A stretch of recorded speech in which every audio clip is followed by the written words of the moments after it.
사도행전 19장 2절, 찾으셨으면 같이 합독하도록 하겠습니다. 시작.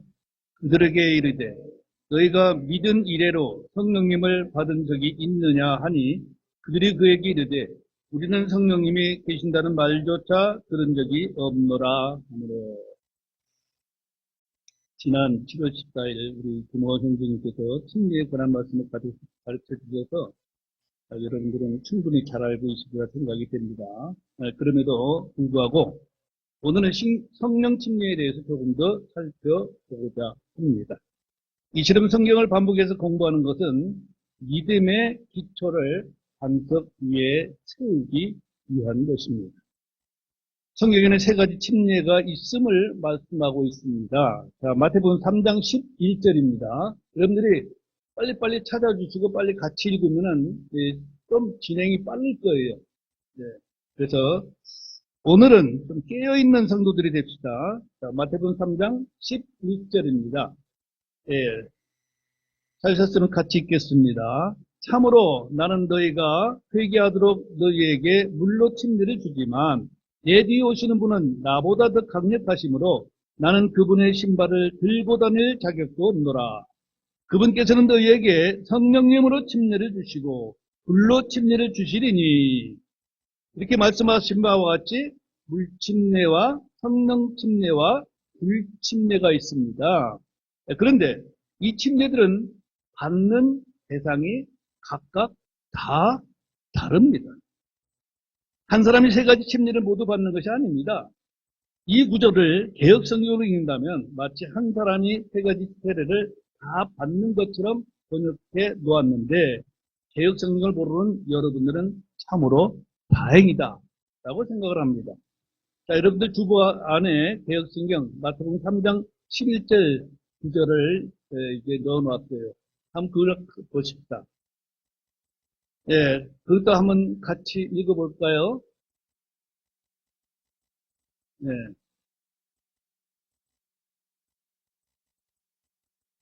자, 시작. 나는 너희로 회개하게 하기 위하여 물로 세례를 베풀거니와 내 뒤에 오시는 이는 나보다 능력이 많으시니 나는 그의 신을 들기도 감당하지 못하겠노라. 그는 성령과 불로 너희에게 세례를 베풀 것이요. 이런 구절 때문에 부흥 강사들은 더 뜨겁고 능력 있는 성도들이 되라고 불 세례를 받아라, 불 받아라고 외쳤던 것입니다. 결론부터 말씀드리자면 성령 침례는 구원받은 사람이 받고 불침례는 구원받지 못하는 사람들이 받는 것이므로 이 사람들이 한 사람이 성령과 불로 침례를 다 받을 수는 없습니다. 개역 성경을 사용한 믿음의 선배들은 마치 세 단계의 세례가 있는 줄로 알고 있습니다. 첫째, 회개와 구원의 표시로 물 세례를 받고, 둘째, 영적인 사람으로 성장하여 성령 세례를 받고, 셋째, 믿음이 장성한 분량에 이르고 열정적인 뜨거운 성도가 되려면 물 세례를 받아야 한다. 그렇게 설교들을 하고 있습니다. 사실 물 침례는 두 가지가 있습니다. 침례 요한이 이스라엘 백성에게 준 세 개의 침례가 있고, 복음을 듣고 믿은 자가 예수 그리스도의 이름으로 받는 신앙 고백의 침례가 있습니다. 침례 요한의 침례는 대상이 누구예요? 유대인 이름으로 유네 시대의 성도들, 즉 교회와는 전혀 상관이 없는 것입니다. 그리스도의 복음이 선포되기 전 하나님을 떠난 이스라엘 백성들이 하나님께로 돌아오게 하는 것, 즉 이스라엘 백성이 회개하도록 하는 침례가 침례 요한의 침례인 것입니다. 침례 요한이 선포한 침례의 대상이 누구인지 여러분들이 확실히 알고 있어야 됩니다. 자, 이번엔 마가복음 1장으로 가겠습니다. 마가복음 1장 4절로 5절입니다.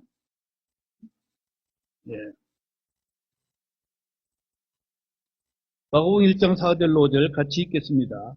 요한이 광야에서 침례를 주고 죄인들의 사면을 얻게 하는 회개의 침례를 선포하며 온 유대 땅과 예루살렘 사람들이 그에게 나아가 자기 죄들을 자백하며 요르단강 속에서 다 그에게 침례를 받았는데, 그렇죠? 침례 요한이 선포하고 베푼 침례의 대상이 누구라고요? 온 유대 땅과 예루살렘 사람들입니다. 예. 이처럼 침례 요한이 물 침례는 우리와 같이 예수 그리스도를 믿고 구원받은 성도들이 받는 침례와는 전혀 다른 것입니다. 하나님께서는 아브라함을 시작으로 이삭과 야곱의 아들로 이루어진 이스라엘을 자신의 백성으로 택하시고 그들을 통하여 세상을 구원하시고자 하셨는데, 그들은 하나님께로부터 많은 사랑과 표적과 복을 받았음에도 불구하고 하나님을 떠나 우상들을 섬기고 배도했습니다. 그러므로 침례 요한이 하나님의 아들 예수 그리스도께서 세상의 구원자로 오시기 전 이스라엘 백성들을 하나님께로 돌아오게 하려고 유대 광야에서 외치는 대로서 유대인들이 자기 죄를 자백하게 하려 했던 것이 바로 침례 요한의 침례인 것입니다. 하나님께서는 이스라엘 백성들을 사랑하시고 그들 모두를 구원하시고자 하였을 때 이스라엘의 서민 백성들과 죄인 취급받던 세리들은 요한의 침례를 받았으나 백성의 치리자들이나 종교 지도자들인 바리새인들과 율법자들은 하나님의 사랑과 그분의 계획을 끝내 거절하고 말았습니다. 자, 누가복음 7장입니다. 누가복음 7장 29절로 30절을 보겠습니다. 여러분들이 성경을 찾고 성경을 읽고 이게 더 나가서 성경을 암송하면 더 좋겠죠. 예. 이 성경은 왜 공부하는가? 자, 누가복음 7장 29절로 30절을 보니까 그분의 말씀을 들은 온 백성과 세리들은 요한의 침례로 침례를 받았으므로 하나님을 의로우시다 하였으나 바리새인들과 율법자들은 그에게서 침례를 받지 아니하였으므로 자기들을 향한 하나님의 계획을 거절하더라. 자기들을 향한 하나님의 계획을 거절했습니다. 그럼에도 불구하고 하나님께서는 그들을 아주 버리지 아니하시고 마지막 때 큰 환난을 통해 그들을 구원하고자 하십니다. 이것이 바로 예레미야서 30장 7절 말씀인데요. 그 말씀이 슬프도다 그날이 커서 어떤 날도 그것과 같지 아니하니 그날은 곧 야곱의 고난의 때니라. 그러나 그가 그 고난에서 구원을 받으리라. 그렇게 말씀하고 있습니다. 무슨 말입니까?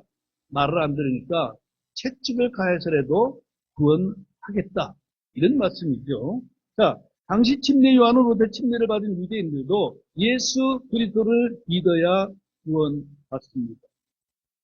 유대 광야에서 유대인들에게 회개의 물 침례를 선포하던 침례 요한이 목배임당하고 예수 그리스도의 사역도 끝난 후 사도들의 복음 사역이 시작된 뒤에 사도 바울이 유대인들에게 복음을 전하며 침례 요한의 제자들을 구원의 길로 인도하는 것을 한번 우리가 보도록 하겠습니다.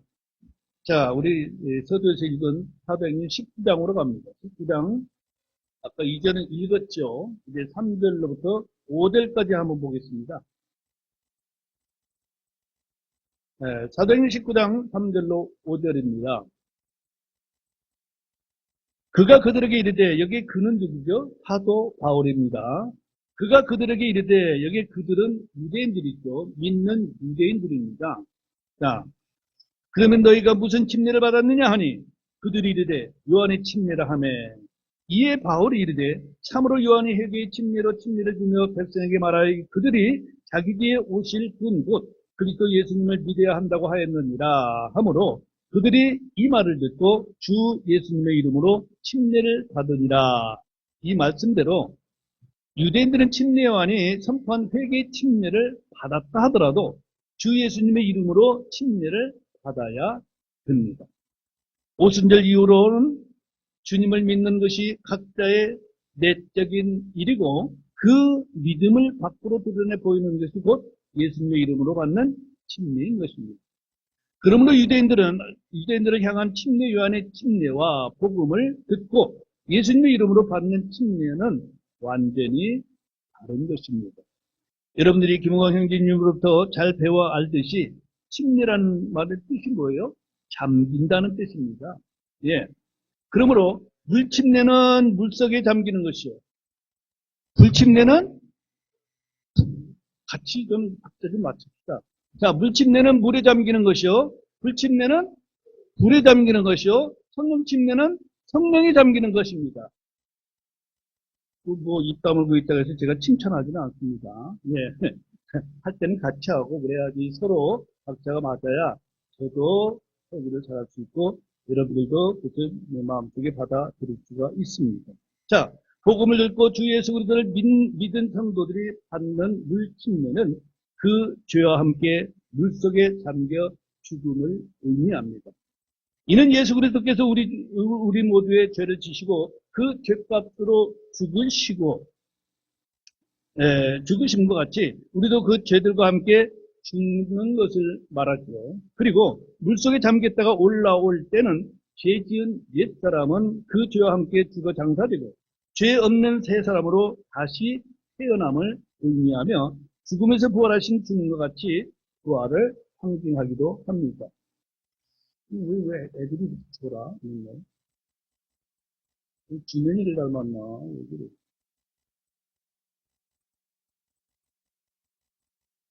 이상하네.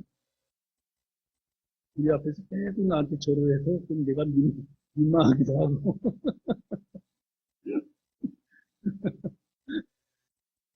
저녁이 좀 재워요. 왜 안 재우고 못 살게 그래요. 네.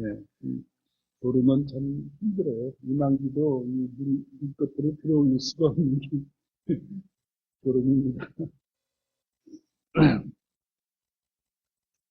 자, 이 말씀을 이제 확정 짓는 말씀이 로마서 6장인데요. 로마서 6장 3절로 4절부터. 로마서 6장 3절로 4절.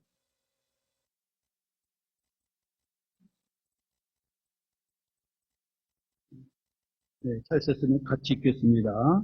예수 그리스도 안으로 침례를 받은 우리가 다 그분의 죽음 안으로 침례를 받은 줄을 너희가 알지 못하느냐.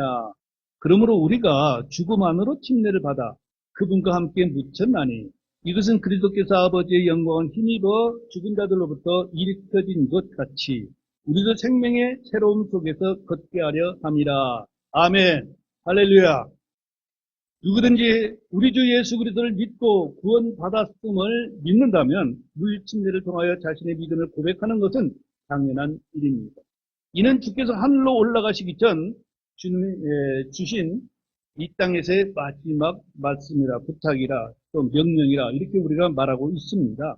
마태복음 28장 19절에서 그러므로 너희는 가서 모든 민족들을 가르치고 아버지와 아들과 성령 이름으로 그들에게 침례를 주며 무엇이든지 내가 너희에게 명령한 모든 것을 그들에게 가르쳐 지키게 하라. 보라, 내가 세상의 끝까지 항상 너희와 함께 있느니라 하시니라. 아멘. 그랬습니다. 복음을 듣고 성경을 읽고 공부하고 그리스도를 믿음으로 구원받은 자들은 주님의 명령에 순종하여 침례를 받는 것이 아주 잘하는 일이며 자신의 믿음을 더욱 확실히 하는 것입니다. 물론 예수 그리스도를 믿고 구원받은 사람이 침례를 받지 않았다고 그 구원을 잃어버리거나 취소되는 것은 아니지만 구원받은 뒤에도 침례를 받지 않는 것은 주님의 명령을 거역하는 것입니다.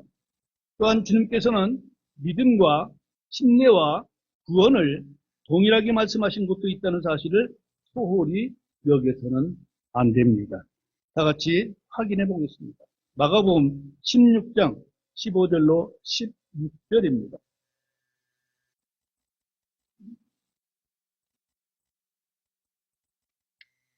마가복음 16장 15절로 16절.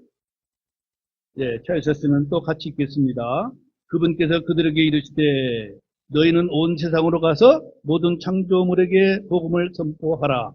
믿고 침례를 받는 자는 구원을 받을 것이니 믿지 않는 자는 정죄를 받으리라. 자, 여기 여러분들이 이제 영어 성경 읽는 분들은 옆에 보십시오. He that, 예, 그 이하, that 이하 절이 어떻게 얘기하고 있는가?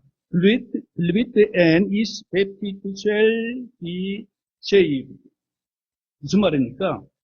믿음과 침례와 구원이 하나라는 사실을 기억해야 할 것입니다. 예. 자, 여기서 believeth, 믿음, 그리고 나서 무엇이다. 이 식을 이제 비동사가 말하고 있죠. 거기서 baptized shall be saved.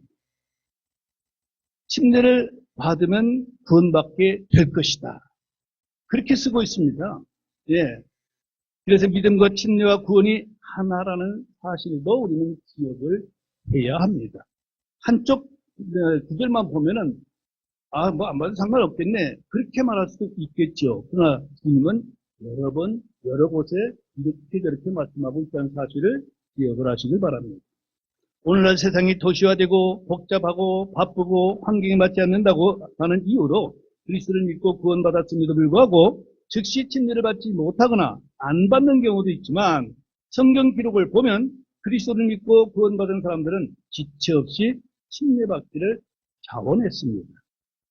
자, 한번 예를 들어 한번 보십시다. 사도행전 8장으로 갑니다. 여러분들이 잘 알다시피 여기는 이디오피아 내시가 침례받는 광경이 그려져 있죠.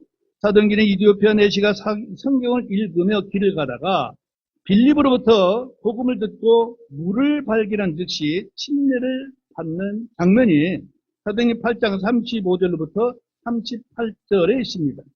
그때 빌립이 입을 열어 바로 그 성경 기록에서 시작하여 그에게 예수님을 선포하니라.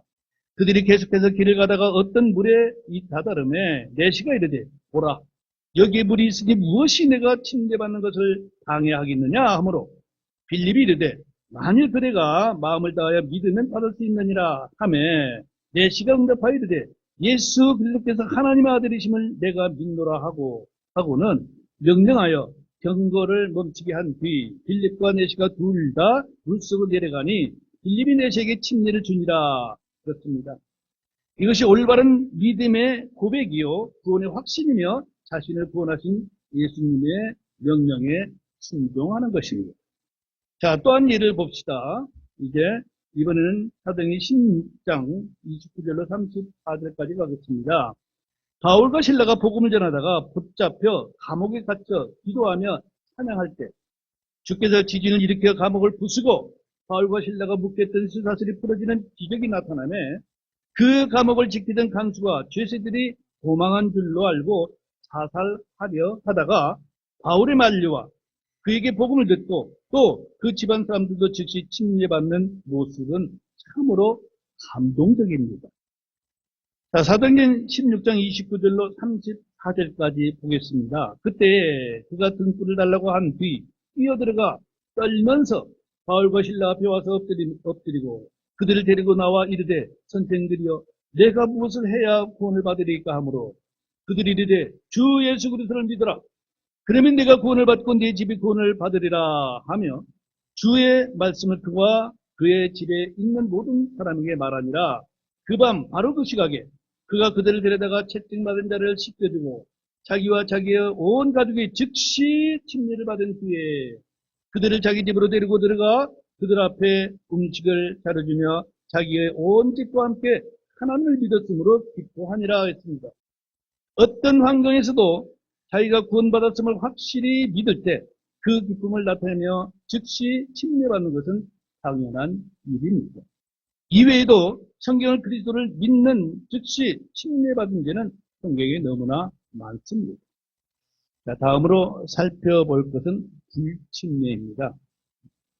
이 불침례는 주 예수 그리스도의 복음을 듣고 예수님을 믿음으로 구원받는 그리스도인들과는 전혀 상관이 없습니다. 불침례야말로 믿지 않는 자들이 지옥불에 던져져 영원토록 고통받는 둘째 사망입니다. 계시록 2장 11절에 귀 있는 자는 성령께서 교회들에게 말씀하시는 것을 들을지어다.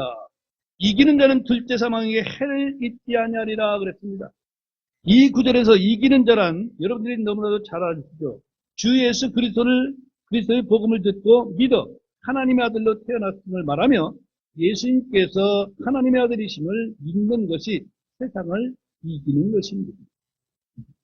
어떤 이단 종파에 가면은 내가 곧 이긴 자니라 하면서 그런 교도가 있었습니다. 근데 예수님을 믿는 자는 다 세상을 이긴 자라. 성경이 그렇게 말하고 있습니다. 요한일서 5장 4절 5절입니다. 이는 무엇이든지 하나님에게서 태어난 것은 세상을 이기기 때문이라. 세상을 이기는 승리는 이것이니 곧 우리의 믿음이니라. 예수님께서 하나님의 아들이심을 믿는 자가 아니면 세상을 이기는 자가 누구냐? 그리스도의 복음을 듣고 구원받은 사람들이 바로 이긴 자입니다. 따라합시다. 나는 예수님을 믿고 구원받았습니다. 나는 이긴 자입니다. 그래요. 이긴 자가 따로 있는 것이 아니라 예수를 믿고 구원받은 자가 곧 이긴 자라는 사실입니다.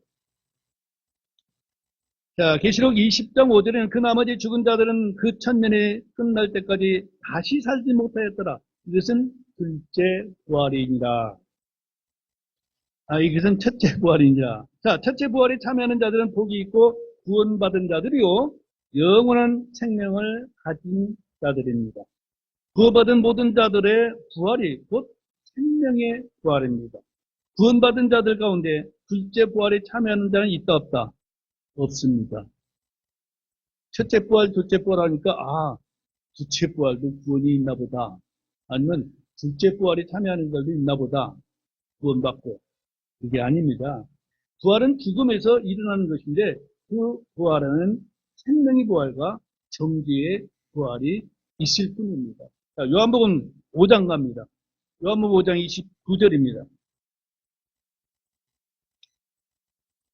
요한복음 5장 29절 잠 깨고 온 우리 김은설 학생이 읽어주겠습니다.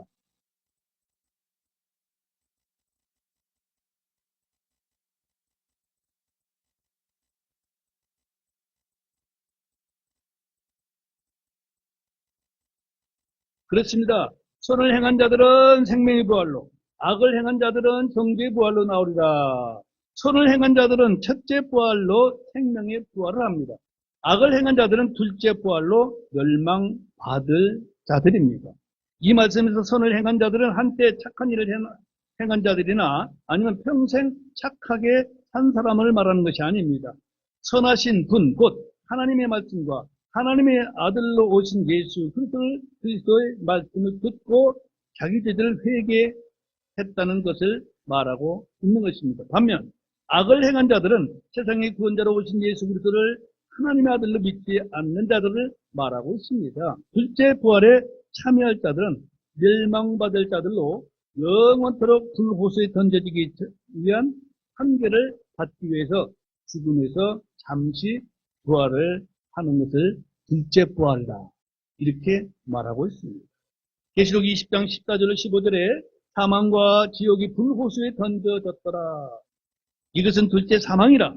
누구든지 생명체에 기록된 것으로 드러나지 않는 자는 불호수에 던져졌더라. 누구든지 예수 그리스도를 믿지 않고 구원받지 못한 사람들은 죽어 지옥에 갑니다. 이건 여러분들이 잘 알고 있습니다. 예수 그리스도를 자신의 구원자로 믿으면 그 사람은 하나님의 아들로 태어나고 어린 양의 생명책에 그 이름이 기록이 됩니다. 불행하게도 교회 안에는 구원 없이도 모든 일에 열심인 사람들도 있습니다. 그러나 그가 마음속으로 예수 그리스도를 하나님의 아들로 믿지 못하거나 자신의 모든 죄들을 용서받았다는 것을 믿지 못하면 아무리 교회를 오래 다니고 봉사하고 헌금했다 하더라도 그의 이름이 생명책에 기록되지는 않습니다. 그런 사람은 죽어 그의 혼이 지옥으로 떨어지며 세상 끝에는 지옥 안에서 불호수에 던져집니다. 이것이 불침례입니다. 계시록 21장 8절에 그러나 두려워하는 자들과 믿지 않는 자들과 가증한 자들과 살인자들과 음행을 일삼는 자들과 마법사들과 우상숭배자들과 모든 거짓말쟁이들인 그런 불과 유황으로 타는 호수에서 자기 몫을 받으리니 이것이 둘째 사망이니라 하십니다. 구원받은 그리스도인도 한 번은 죽습니다. 그 다음에는 생명의 부활로 영원한 생명에 들어갑니다. 여기까지가 이제 불침례입니다. 자, 이제 오늘의 주제인 성령 침례에 대해서 살펴보도록 하겠습니다. 이 시점에서 침례 요한의 침례는 끝났습니다. 대상도 침례 요한도 죽었고 이제 복음의 시작입니다. 주께서 부활하시고 승천하시기 전에 제자들에게 말씀하시기를 주께서 하늘에 가시면 아버지께서 약속하신 성령을 보내서이니 너희는 예루살렘을 떠나지 말라고 말씀하고 있습니다. 자, 누가복음 24장입니다. 24장 49절입니다.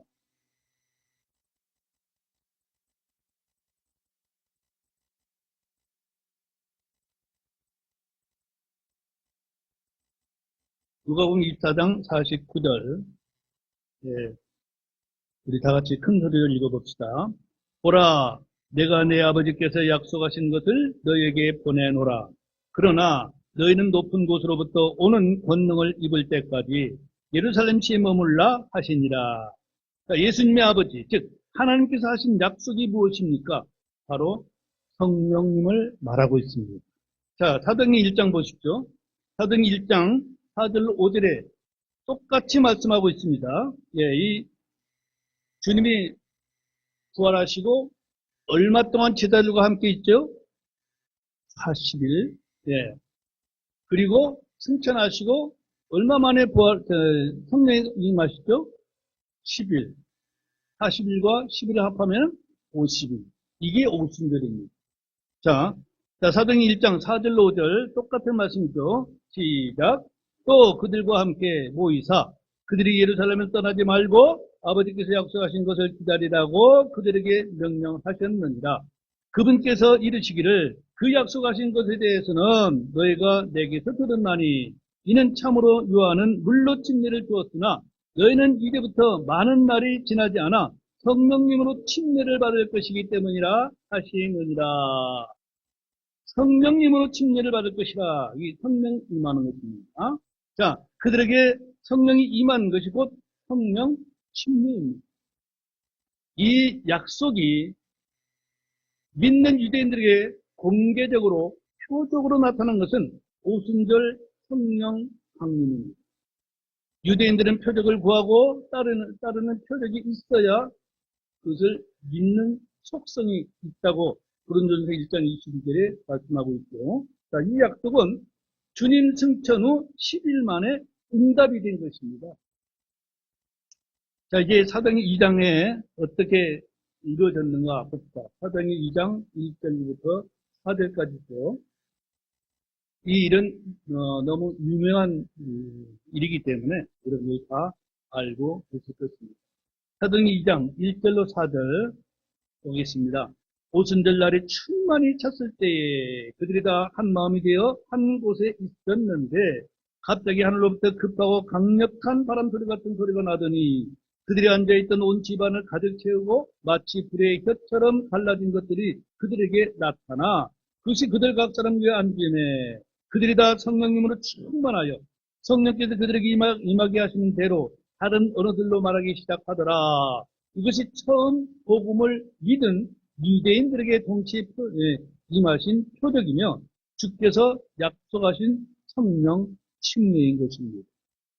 그러나 이방인들이 복음을 듣고 주 예수 그리스도를 믿음으로 받는 성령님은 오순절에 유대인들에게 임한 것과 다르며 이방인들이 그리스도를 믿고 받는 성령 침례도 사람마다 구원의 시기가 각각 다르므로 은밀하게 영적으로 이루어집니다.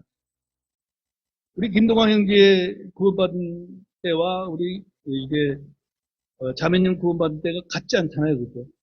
그럼 성령을 같이 받을 수 있나요? 그건 아닙니다. 예, 유대인과 이방인이 다름을 알아야 성경을 제대로 아는 것입니다. 이는 오순절에 유대인들에게 나타난 표적과 달리 누구든지 그리스도를 믿고 구원받는 즉시 성령을 받지만 사람의 오감으로 성령의 오심을 느끼거나 물리적으로 체험하는 것이 아니기 때문에 성령 침례에 대해서 자세히 모르는 것은 당연한 일입니다. 따라서 성령 침례를 오해하거나 이상한 교리를 만드는 것도 사실입니다. 성경에 대한 지식 없이 열심만 내다보면 유대인들이나 사울처럼 오히려 하나님을 대적하는 자가 되고 말 것입니다. 그래서 주님은 뭐라고 말씀하십니까? 성경 기록들을 탐구하라. 하나님에 대한 열심도 중요하지만 성경을 탐구하지 않으면 진리의 말씀을 바르게 나누는 지식이 없으므로 하나님께 인정받지 못하는 부끄러운 일꾼이 되고 맙니다. 자, 이번엔 로마서 10장 2절을 보겠습니다. 이 열심과 지식은 하나로 되어야 정상입니다. 자, 로마서 10장 2절. 내가 그들에 대해 증언하노니 그들이 하나님에 대한 열심은 가지고 있으나 그것은 지식에 따른 것이 아니니라. 지식 없는 열심도 안 되지만 지식이 있는데 열심이 없었어도 안 되겠죠. 네. 그래서 그리스도인들은 열심을 내야 되지만 거기에 따라서 성경에 대한 지식도 있어야 됩니다. 근데 오늘날 많은 열심이 있는 사람들이 불러불러 하지만은 성경 지식이 없으므로 엉뚱한 길로 가는 사람들이 너무나 많다는 사실을 우리는 부인할 수가 없습니다. 복음이 유대인들에게서 시작하여 이방인들에게로 확장되어 나아가므로 성령을 받는 방법이 각기 다르지만 결국 모두 한 성령에 의해 침례를 받는 것입니다. 그래서 유대인들이나 이방인들이나 구원받는 것은 똑같다 이 소리죠. 자, 고린도전서 12장 13절입니다. 고린도전서 12장 13절.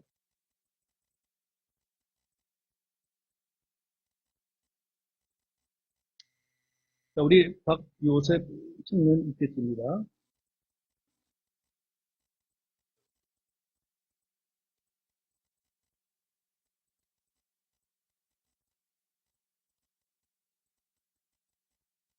예. 우리가 유대인이나 이방인이나 매인자나 자유로운 자나 모두 한 성령에 의해 침례를 받아 한 몸 안으로 들어왔으며 모두가 맛있게 되어 한 성령 안으로 들어왔느니라. 그렇습니다. 성령 받는 것은 유대인들은 오순절에 한꺼번에 소급해서 받았다. 이렇게 우리가 받아들일 수가 있죠. 그죠? 네. 근데 이방인들은, 즉, 저와 여러분들은 그 구원받는 그 즉시 성령을 받기 때문에, 예, 받는 방법은 다릅니다. 근데 구원의 방법은 똑같다. 대상과 방법이 다르다고 구원받는 것이 다르지는 않다. 그런 말씀이죠. 모든 사람이 교류적으로 예수 그리스도를 믿음으로 구원받고 그 신앙 고백으로 물침례를 받기 전에 먼저 받는 것이 곧 성령 침례입니다. 아멘? 나는 모르고 있었어요. 몰라도 상관없어요. 왜? 영적으로 이루어지는 것입니다. 어떤 예식을 통해서 받는 것이 아닙니다. 네.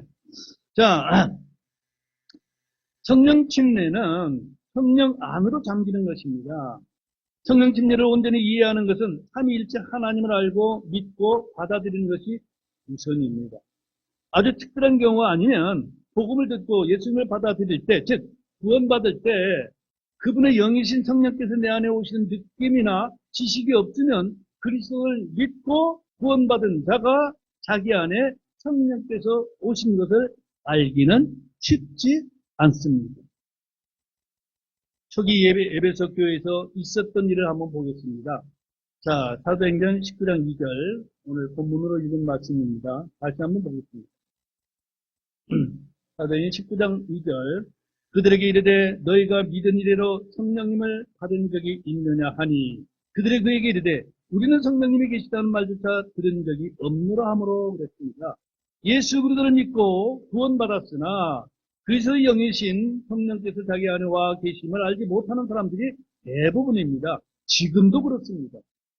이는 몸 안에 어떤 체험이나 느낌이나 반응이 나타나지 않고 영적으로 이루어지는 일이기 때문에 그렇습니다. 먼저 알아야 할 것은 주 예수님은 하나님의 아들이심을 믿는 것입니다. 주 예수님이 그리스도시며 주 예수님이 곧 하나님이시라는 것을 믿고 그 하나님의 영께서 곧 성령님이라는 것을 믿으면 너무 쉬운 진리입니다. 꼭 삼위일체를 몰라도 예수님을 만난 제자들의 고백을 들어보면 쉽게 알 수가 있습니다. 자, 요한복음 1장 49절을 봅시다. 요한복음 1장 49절.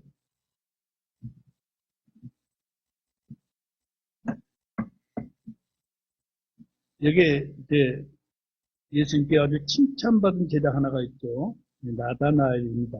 요한복음 1장 49절 같이 읽겠습니다. 나다나엘이 그분께 응답하여 이르되 랍비여 선생님은 하나님의 아들이시오 선생님은 이스라엘의 왕이시니이다. 자, 나다나엘의 고백은 뭐예요? 예수님이 누구라고? 하나님의 아들이요. 예수님이 누구라고? 이스라엘의 왕이. 이렇게 고백하죠. 자, 그 다음에 마태복음 16장 16절 가봅시다. 마태복음 16장 16절. 너무 유명한 구절이죠. 사도 베드로가 고백하는 장면입니다. 자, 마태복음 16장 16절. 같이 읽겠습니다. 시몬 베드로가 대답하여 이르되 주께서는 그리스도시요 살아계신 하나님의 아들이시니이다. 자, 베드로 고백은 예수님은 누구라고? 그리스도. 그리스도는 뭐예요? 구원자. 그리스도. 그 다음에 하나님의 아들이십니다. 자, 하나님의 아들이라는 고백은 나다나엘과 베드로도 똑같은 고백을 하는데, 자, 이제 마지막으로 요한복음 20장 28절 보겠습니다. 요한복음 20장 28절.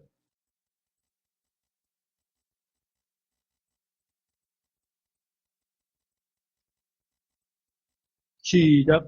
도마가 그분께 응답하여 이르되 나의 주시며 나의 하나님이시니이다. 자, 이제 이 세 제자가 고백한 건 뭐예요? 하나님의 아들이요, 그리스도시요, 왕이시요, 또한 하나님이십니다. 세 사람의 고백만 들어봐도 예수님이 누군가에 대해서 확실히 얘기하잖아요. 예. 제자들의 고백을 종합해 보면 예수님은 곧 하나님의 아들이시요 이스라엘의 왕이며 그리스도이시며 곧 하나님이십니다. 누가 하나님이라고? 예수님이. 네. 자, 누구든지 하나님의 아들로 오신 예수님을 자신의 구원자로 믿고 받아들인 사람은 하나님을 받아들인 것이며 이것이 곧 성령으로 침례를 받는 것입니다. 이는 지식의 문제가 아니라 믿음의 문제입니다. 어떤 사람은 깨달아야 된다라고 말하는데 아니에요.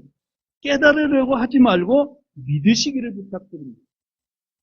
요한복음 13장 20절의 하반절에 주님은 뭐라고 말씀하셨느냐? 나를 받아들이는 자는 나를 보내신 분을 받아들이는 것입니다. 하세요. 그렇게 말씀하십니다. 삼위일체라는 말은 아버지와 아들과 성령님이 곧 한 분 하나님이라는 말이죠. 그러므로 예수 그리스도를 믿고 그분을 받아들인 자는 그분 안에 하나님이 계시고 그분의 영이신 성령님이 함께 계시는 겁니다. 자, 이번엔 요한복음 14절입니다. 14장입니다. 요한복음 14장.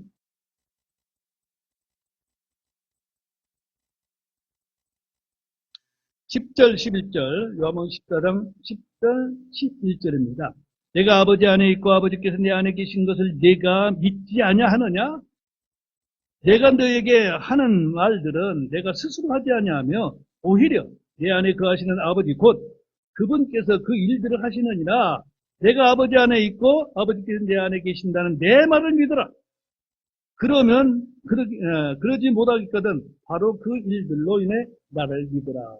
자, 우리가 여러분들이 예수를 믿고 예수님을 마음속에 받아들였죠? 아멘? 그래요, 안 그래요? 그럼 예수님 안에 누가 있다고 그랬어요? 하나님이 계셔요. 그럼 내가 예수님을 믿고 예수님을 받아들였으면 나는 누구를 받아들였어요? 하나님을 받아들인 겁니다. 이게 어렵습니까? 여러분들은 예수님이 여러분을 구원하신 분으로 믿고 마음속에 받아들였습니까? 그렇다면 여러분 안에 예수님과 하나님의 영이 성령으로 계신다는 말씀입니다. 예수님을 내가 받았다 해서 예수님 육체가 내 안에 들어올 수는 없잖아요. 예수님을 받아들이고 내 마음속에 받아들이고 내 마음속에 받아들였다는 것은 예수님의 영이신 성령을 받아들이는 것입니다. 예수님과 하나님과 성령님은 곧 하나로 일치하기 때문입니다. 이게 유명한 구절이죠. 요한일서 5장 6절로 8절에 이분은 물과 피로 오신 분이시니 곧 예수 그리스도시니라. 그분은 물로만 오지 아니하시고 물과 피로 오셨느니라. 증언하시는 분은 성령이시니 이는 성령께서 진리이시기 때문이라. 하늘에 증언하는 세 분이 계시니 곧 아버지와 말씀과 성령님이시니 또 이 세 분은 하나이시니라. 땅에 증언하는 셋이 있으니 영과 물과 피라. 또 이 셋은 하나로 일치하느니라 그랬습니다. 여러분들이 복음을 듣고 예수 그리스도를 자신의 구원대로 믿고 여러분 마음속에 예수님을 받아들인 순간 예수님의 영이신 성령께서 여러분 안으로 잠기며 여러분 역시 성령 안으로 잠기는 이것이 곧 성령 침례입니다. 이런 일은 예수님을 믿고 구원받는 순간 이루어지지만 대부분의 사람들은 육신의 특별한 감각이나 느낌이 없습니다. 그래서 많은 사람들이 그리스도를 믿고 구원받았음에도 불구하고 그 사람 안에 성령께서 계심을 모르고 있는 것입니다. 그러므로 사도 바울이 외치는 장면이 뭡니까? 지난번에도 말씀을 드렸지만 고린도서 3장 16절에 그렇게 말씀하시죠. 너희가 하나님의 성전인 것과 하나님의 영께서 너희 안에 거하시는 것을 너희가 알지 못하느니. 누구든지 예수님을 믿고 그분을 마음속에 받아들이는 순간 그에게 하나님의 영이신 성령께서 들어오심으로 그는 하나님의 성전인 것입니다. 성전이 되는 게 아니에요. 성전인 것입니다. 왜? 이미 들어오셨습니다. 고린도서 6장 19절 20절에도 무슨 말이냐? 너희 몸이 너희 몸 안에 계시는 성령님의 전인 줄을 너희가 알지 못하느냐? 너희가 그분을 하나님에게서 받았고 또 너희는 너희 자신의 것이 아니니 주께서 값을 치르고 너희를 사셨느니라. 그러므로 하나님의 것인 너희의 몸과 너희 영으로 하나님께 영광을 돌려라. 고린도 교회 성도들뿐만 아니라 거의 모든 성도들도 이런 지식을 알지 못했습니다. 로마서 8장 9절에 그러나 너희 안에 하나님의 영께서 거하시면 너희가 육신 안에 있지 아니하고 성령 안에 있나니 이제 어떤 사람에게 그리스도의 영이 없으면 그는 그분의 사람이 아닙니다.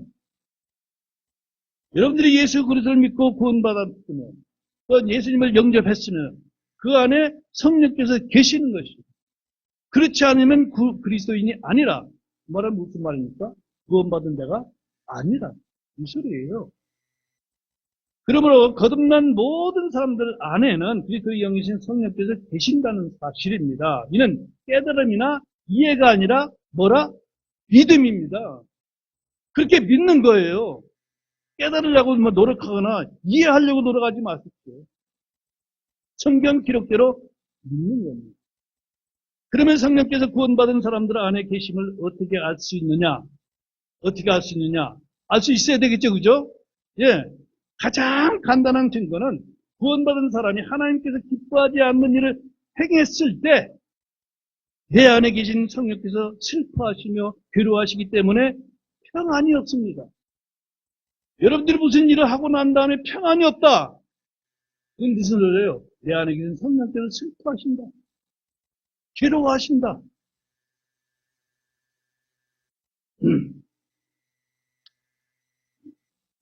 예.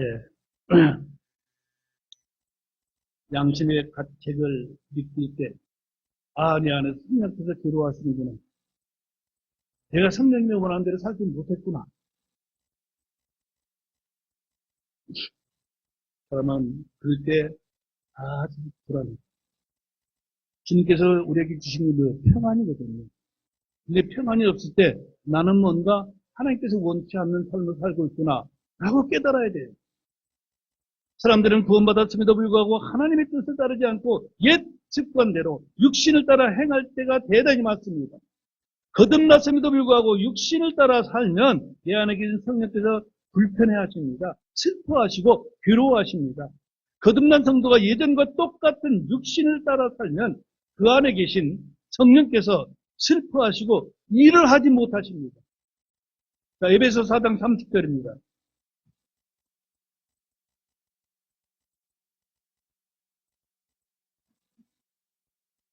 에베소 4장 30절 시작.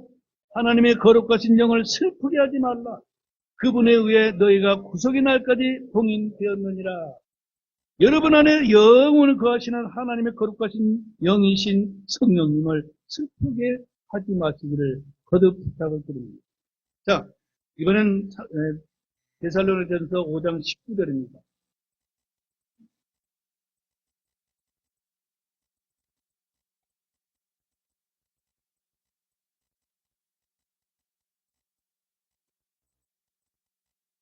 데살로니가전서 5장 19절 시작. 성령의 불길을 끄지 말라. 여기 이제 quench라는 단어가 나옵니다. quench, not the spirit 단어인데 이 quench라는 단어 번역이 상당히 어렵습니다. 이는 동사로서 그냥 끄다라는 동사인데 이 성령의 불길을 끄지 말라, 성령의 불타오름을 끄지 말라, 이렇게 해서 의역을 한 건데, 사실은 성령을 끄지 말라, 이렇게 해야 직역이 되는 거예요. 근데 이 번역자 분께서는 성령을 끄다? 이게 말이 좀 안 맞다. 성령께서 일하심을, 억누르라, 잠잠케 하라, 뭐 이렇게, 어쨌든 어려운데, 그래서 표준 성경에서는 성령을 쉬게 하지 말라, 성령을 쉽게 하지 말라, 그렇게 번역했어요. 쉽다. 끄지 말라를 여기서는 쉽게 하지 말라. 근데 우리 성경의 전에는 전쟁에 어떻게 했냐면 성령을 억누르지 말라. 그래서 프렌치라는 이 단어가 상당히 번역하기가 어렵다. 근데 우리가 지금 보는 거는 성령의 불길을 끄지 말라. 이것도 바른 번역은 못 됩니다.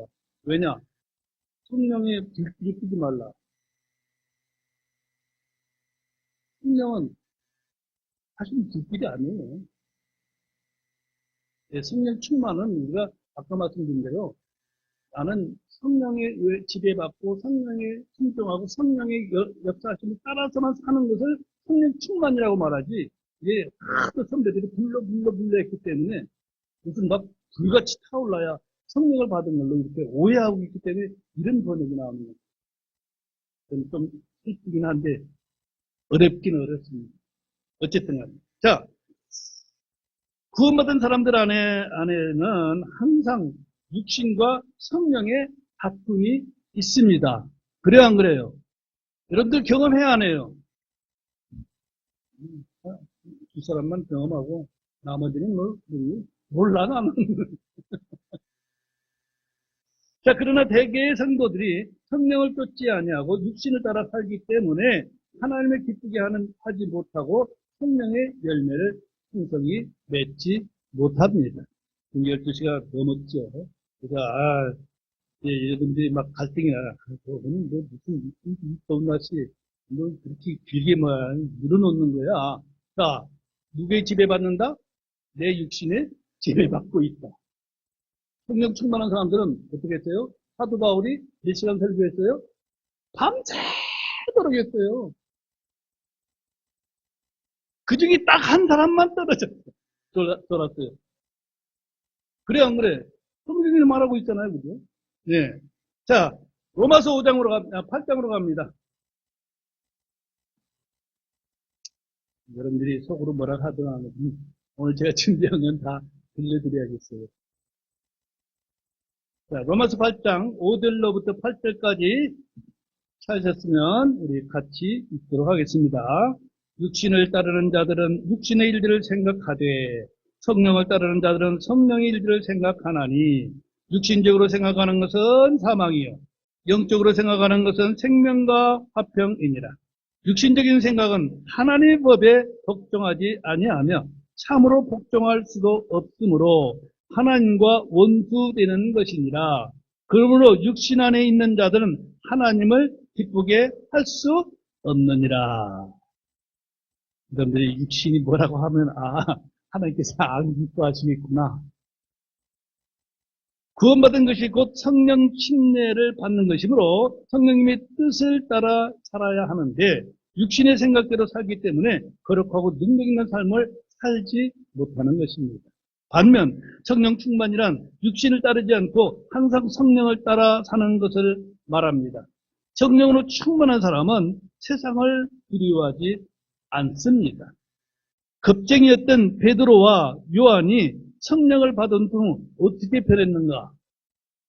사도행전 4장으로 갑니다. 사도행전 4장. 저와 여러분들도 이렇게 변해야 됩니다. 사도행전 4장 19절로 20절. 그러나 베드로와 요한이 그 사람들에게 응답하여 이르되 너희 말에 귀를 기울이는 것이 하나님의 말씀에 귀를 기울이는 것보다 하나님의 눈앞에서 옳은지 너희는 판단하라.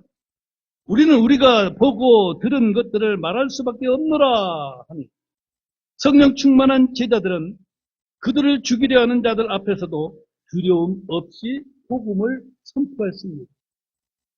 성령님으로 충만했던 순교자 스데반은 죽음을 두려워하지 않았습니다. 디모데후서 4장 2절에 말씀을 선포하라. 때가 맞든지 맞지 아니하든지 급하게 긴급히 하라. 모든 오래 참음과 교리로 책망하고 꾸짖고 권면하라. 이 말씀에 순종하지 못하고 이런저런 이유로 핑계와 복음을 전하지 못하는 저와 여러분들은 성령 충만하지 못하기 때문입니다. 우리 모두는 회개해야 합니다. 오늘날 구원받은 성도들이 성령으로 충만하지 못함으로 담대하지 못합니다. 어디서 예수 자랑하지 못합니다. 어디 나가서 내가 그리스도인이라고 얘기하기도 부끄러워합니다. 교회에서 예배를 마치고 나오는 사람을 붙잡고 이렇게 묻는다면 어떨까요? 당신은 구원받았습니까? 물으면 즉시 대답하지 못하고 당황합니다. 당신 안에 예수님이 계십니까? 자신이 없어 우물쭈물합니다. 이게 다른 사람 문제가 아니라 여러분들 한번 생각해 보십시오. 당신은 성령을 받았습니까? 잘 모르겠는데요. 당신은 성령 침례 받았습니까? 세례는 받았는데 그건 언제 받는지 잘 모르겠어요. 이게 일반적이에요. 제 말에 맞습니까? 오늘날 성도들에게 이런 질문을 하면 대단히 당황합니다. 대개는 따지거나 화내거나 미친 사람 보듯 도망합니다.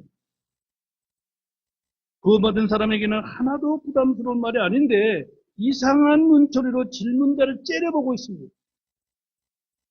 이거 혹시 일어나냐? 의심합니다. 이것은 성령으로 충만하지 못한 증거인 것입니다. 그러나 이 말은 모두 똑같은 뜻입니다. 네? 구원받았습니까? 네. 예수님이 여러분 안에 계십니까? 아, 그렇죠. 성령 받았습니까? 그럼요. 성령 치유가 받았습니까? 당연하죠. 이게 대답이고 1초도 걸리지 않고 나와야 정상입니다. 근데 왜 못 나옵니까? 나는 성령으로 충만하지 않기 때문입니다. 예수 그리스도를 믿고 구원받으면 예수님이 영이신 성령께서 내 안에 들어오십니다. 이것은 곧 성령 침례입니다. 우리가 물침례를 행하듯이 어떤 예식을 치르는 것이 아니고 예수님을 받아들이는 순간 예수님의 영이신 성령께서 내 안에 오시는 것이 곧 성령 침례라 이 얘기예요.